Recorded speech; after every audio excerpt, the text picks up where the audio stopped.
Good morning guys. Mayroon tayong project ngayon. Ang gagawin natin ngayon is magawa tayo ng lapida.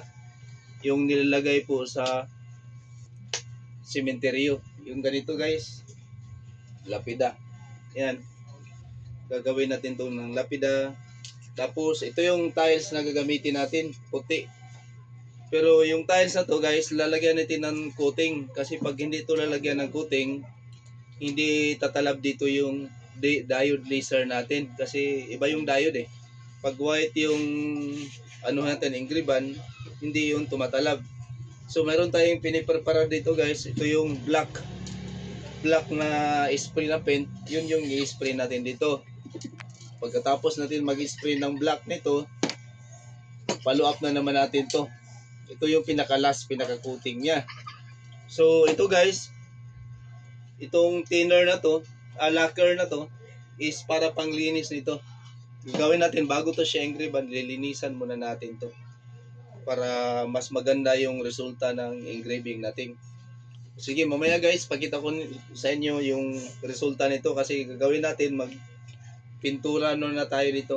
I-spray muna natin to ng black. Okay guys, yun mamaya ipakita ko sa inyo yung resulta. Yan na guys, ni-sprayan na natin siya ng black.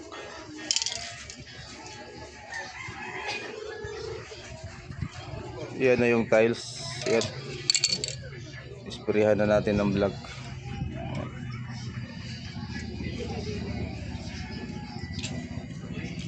Guys, yan na yun guys. Ini-engrave natin. Yan na yung lapida. Yan o.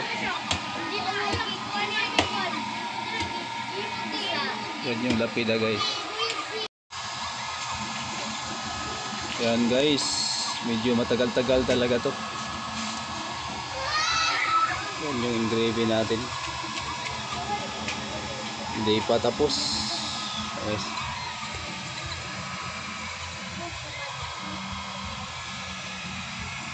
Diode laser to guys ha.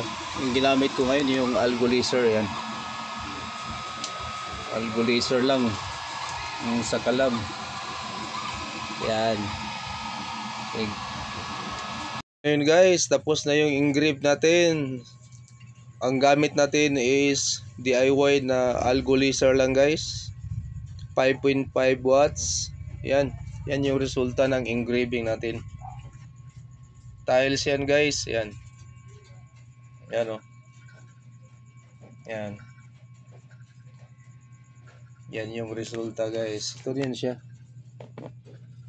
Yan. Para makita nyo na tiles talaga. Yan. Tiles yan guys. Yan. Okay. Yan o. Tiles yan guys. Yan. Yan yung resulta ng laser natin na algo laser ang gamit guys. DIY. 5.5 watts. Yan. Ito siya.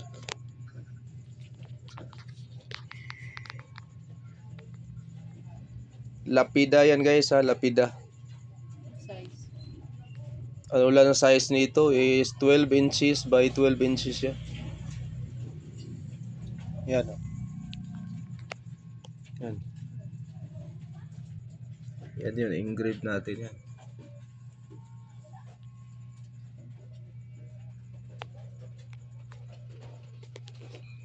Alright. Thank you.